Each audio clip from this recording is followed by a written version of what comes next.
नमस्कार दोस्तों, आज हम इस वीडियो में यूपी ट्रिपल एससी पीटी यानी फर्स्ट शिफ्ट का दोस्तों मैथ और रीजनिंग के प्रश्नों को फुल सॉल्यूशन आपको बताने वाले हैं। यहाँ पर देखिए पहला प्रश्न पूछा गया था साइंस का, ब्लीचिंग पाउडर का रासायनिक नाम क्या है। ये बहुत सिंपल था। तो दोस्तों इसका जो राइट आंसर आपका होगा कैल्शियम ऑक्सीक्लोराइड हो जाएगा। ऑप्शन नंबर बी इसका राइट आंसर हो जाएगा। अब आपका शिफ्ट कोई दूसरा हो, ऑप्शन आगे पीछे दिया हो, मान लीजिए पेपर का जो कोड है ABCD हो सकता है अलग हो तो आगे पीछे, लेकिन आपके ऑप्शन यही लिखे होंगे। यहाँ पर देखिए पूछा गया था मैथ का 18 कैरेट सोने में खरे सोने का प्रतिशत कितना होता है। अब देखिए 24 कैरेट का सोना शुद्ध होता है, 100% होता है। अब 18 कैरेट का पूछा है, 18/24 कर देंगे इंटू 100। अब इसको 6 त्रिक 18, 6 चौको 24, यानी इसको सॉल्व कर देंगे 25 त्रिक 75%। ऑप्शन हो जाएगा बी नंबर। नेक्स्ट प्रश्न पूछा गया था संतरे में बहुतायत में क्या होता है। तो इसका राइट आंसर आपका होगा विटामिन सी हो जाएगा। अब यहाँ पर देखिए मैथ का प्रश्न कितना सिंपल पूछा गया था। अब यहाँ पर देखिए दोस्तों, यहाँ पर इसका अगर वर्गमूल निकालेंगे तो आपका कितना आएगा, तो कहीं ना कहीं इसका वर्गमूल निकालेंगे, रूट के अंदर ऐसे लिखा हुआ है। तो इसका तो देखिए वर्गमूल जब निकालेंगे तो ये संख्या कहीं ना कहीं बटे में 196 का वर्गमूल 14 होता है, और 14 का ही 4 गुना तो 56 लिखा गया है। ऐसे जो भी संख्या आएगी उसका 4 गुना आपका 72 आना चाहिए। तो आप ऑप्शन चेक कर सकते हैं किसका 72 आएगा, 18 का आएगा। तो यहाँ पर 18 आएगा, ठीक है ना। तो इस तरीके से आप तेज़ी से लगा सकते हैं, ठीक है ना।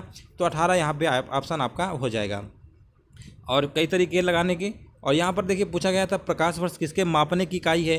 तो प्रकाश वर्ष दोस्तों दूरी की मापने की होती है। तो यहाँ पर पूछा गया था कौन सा ऑप्शन होगा। तो देखिए 1 वर्ष में निर्वात में प्रकाश द्वारा चली गई दूरी, ठीक है ना। तो ये वाला इसका राइट आंसर हो जाएगा ऑप्शन नंबर सी। जिन्होंने सी किया होगा बिल्कुल सही किया होगा। अब यहाँ पर देखिए दोस्तों एक प्रश्न हमारा एवरेज का भी पूछा गया है, और पहले यहाँ पर हम देख लेते हैं। यहाँ पर देखो ये पूछा गया था, आपकी स्क्रीन पर दिख रहा होगा। यहाँ पर देखो इसका पूछा गया था इसका किसके बराबर होगा। बस कॉन्जुगेट आपको मल्टीप्लाई कर लेना था। तो जब कॉन्जुगेट करेंगे तो यहाँ पर आपका आ जाएगा √5, यहाँ पर आएगा रूट प्लस √5 माइनस √3 तो है ही, इसको ऐसे लिख लेते हैं √5 माइनस √3, और बटे में कितना √5 अब प्लस का √3 ये है। इसका जब कॉन्जुगेट करेंगे तो उल्टा करते हैं, यानी √5 माइनस का √3 अपान √5 माइनस का √3 ये करेंगे। इतना आप कर लेंगे ना, तो देखो ये तो फार्मूला बना देगा a माइनस बी का होल स्क्वायर क्या होता है। तो यहाँ पर 5 आएगा, प्लस का √3 का स्क्वायर 3 माइनस का 2√15 आ जाएगा, ठीक है ना। यहाँ पे आएगा a plus B a minus B यानी 2 आ जाएगा। 5 3 8 यानी 2 कॉमन ले लेंगे, तो यहाँ पर आपका आ जाएगा 4 माइनस √15 इसका आंसर आ जाएगा। ऑप्शन नंबर बी इसका राइट आंसर हो जाएगा।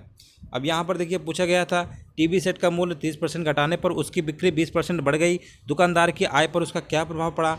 अब देखिए बहुत ही सिंपल था, 30% 20% है ना, तो इसको आप लगा सकते हैं 20 बढ़ाई गई 30 घटाई गई, x+y वाला फार्मूला होता है 20 × 30/100। इस तरीके से सिंपल लगा सकते हैं, कोई दिक्कत इसमें नहीं होनी चाहिए। यहाँ पर -10 और यहाँ पर 6 यानी 16% की क्या होगी, घट गया, माइनस में आएगा तो इसका कमी हो गई। बस सिंपल सवाल था। तो ऑप्शन नंबर ए इसका राइट आंसर हो जाएगा।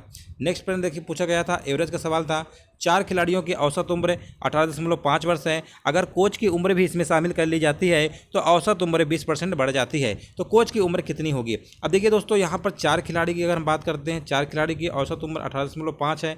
अब इसमें क्या हुआ है, कोच को शामिल कर लिया गया, 20% बढ़ गई, यानी 1/5। 18.5 का 1/5 कितना होता है, आप निकालेंगे तो कितना आपका आ जाएगा, 5 त्रिका 15, 5 7 35, ठीक है ना। 5 त्रिका 15, 3.7, कितने लोग हैं यहाँ पर, 5 लोग हो जाएंगे, 5 7 35, 18.5 इतना ही बढ़ जाएगा फिर, यानी इसी में फिर ऐड कर देंगे 18 18 36 1 37, यानी 37 वर्ष इसका राइट आंसर हो जाएगा। सिंपल प्रश्न था। अब दोस्तों यहाँ पर देखिए मैथ का प्रश्न पूछा गया था आपका, सिंप्लीफिकेशन का कह सकते हैं। तो देखिए इसका आंसर क्या होगा, कैसे आपको लगाना था, अच्छे देख लीजिए। यहाँ पर देखिए दोस्तों एक फार्मूला आपको पता होना चाहिए। ये मान लेते हैं तो a³ हो जाएगा b³। तो दोस्तों सबसे पहले फार्मूला आपको पता होना चाहिए। a³ + b³ का फार्मूला क्या होता है, a + b होता है, और एक ब्रैकेट में होता है a² + b² माइनस का ab होता है। ये फार्मूला आपको पता होना चाहिए। जब इसको लिखेंगे तो यही चीज़ a² b² माइनस ab पूरा आपका कैंसिल हो जाएगा, a + b, यानी इसको और इसको आपको जोड़ देना था, बस आपका आंसर आ जाएगा। इसको जोड़ेंगे तो आंसर आएगा 1000, यानी ऑप्शन नंबर ए इसका राइट आंसर 1000 हो जाएगा। जिन्होंने 1000 किया होगा उनका बिल्कुल सही हो जाएगा। अब यहाँ से दोस्तों हमारे प्रश्न रीजनिंग के स्टार्ट हो जाते हैं। रीजनिंग का देख लीजिए, यहाँ पे 20 नंबर से आए थे। दिए गए विकल्पों में से संबंधित शब्द का चयन करिए। अब पक्षी विज्ञान आपका पक्षी के अंतर्गत अध्ययन किया जाता है, नर विज्ञान का मानव के अंतर्गत। तो ऑप्शन नंबर सी सिंपल सवाल था, इस तरीके से आपका इसका राइट आंसर हो जाएगा। नेक्स्ट प्रश्न देखिए यहाँ पर पूछा गया था प्रोडक्शंस को इस तरीके से लिखा गया है तो उसी कोड भाषा। अब देखिए P को यहाँ पर Q लिखें, इसके बाद Q को फिर P लिख रहे हैं, Q को R, यानी एक बार पहले इधर आगे आ रहे हैं फिर इधर चल रहे हैं, यही तो है ना Q R। फिर इसके बाद देखो O के बाद P आया है, फिर C के बाद D आया है, ऐसे ही आपको इसमें करना है। तो चलो देख लेते हैं यहाँ पर किसका पूछा गया है, इसका पूछा गया है, ठीक है ना। तो देखिए O के बाद पहले P आएगा, O के बाद P आएगा, ठीक है ना, फिर R के बाद S आएगा यानी PS, ठीक है ना। यानी यहाँ पर देखिए R यहाँ पर है ना, O के बाद आपका क्या आएगा, O के बाद P आएगा, यहाँ नहीं, यहाँ पे Q होगा, Q के बाद R आएगा, फिर I ABCDEFGH I J, I के बाद फिर J आएगा यानी PQJ कहाँ लिखा हुआ है, तो इस तरीके से आप देख सकते हैं। और यहाँ पर देख सकते हैं, यहाँ पर S का T तो MN और N का O होगा, और यहाँ पर देखिए यहाँ पर MN तो यानी O का P, यानी P वाला होना चाहिए, P वाला होना चाहिए, तो PQZ यानी ये वाला हो जाएगा, ठीक है ना।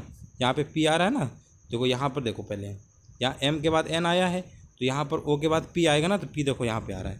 तो ऑप्शन नंबर B इसका राइट आंसर हो जाएगा। जिन्होंने B किया है उनका बिल्कुल सही आंसर हो जाएगा, ठीक है ना। चलिए, थोड़ा अच्छा क्वेश्चन था। और यहाँ पर देखिए ब्लड रिलेशन का पूछा गया था।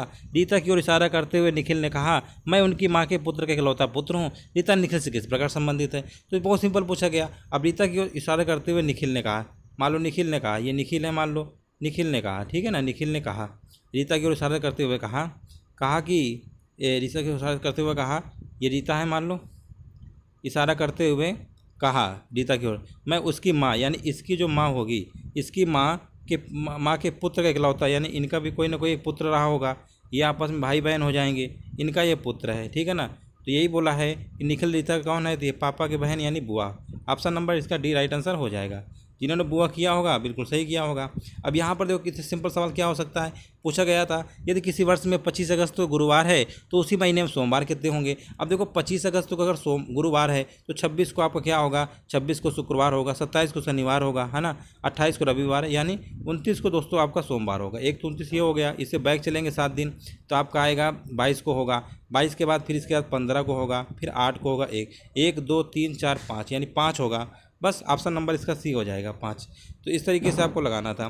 नेक्स्ट प्रश्न पूछा गया था, उस शब्द का चयन कीजिए जो समूह के बाकी शब्दों से मेल नहीं खाता है। अब पनीर, मक्खन, तेल, दही, है ना, तो ये देखिए तेल सबसे आपका अलग हो जा रहा है, पनीर, मक्खन, दूध, है ना कहीं दूध से संबंधित होते हैं, तेल आपका नहीं होगा। तो इस तरीके से आपका ये वाला ऑप्शन हो जाएगा। और भी सवाल थे क्या मैथ रीजनिंग के दोस्तों, इतने ही आपके सवाल थे। जितने भी मैथ रीजनिंग के थे अभी हम DI को छोड़ के पूरे हमने आपके मैथ रीजनिंग अच्छे से कवर कर दिया है। इसके अलावा किसी सवाल में समझ में ना आया हो तो कमेंट करके पूछ सकते हैं दोस्तों। वीडियो देखने के लिए दोस्तों धन्यवाद।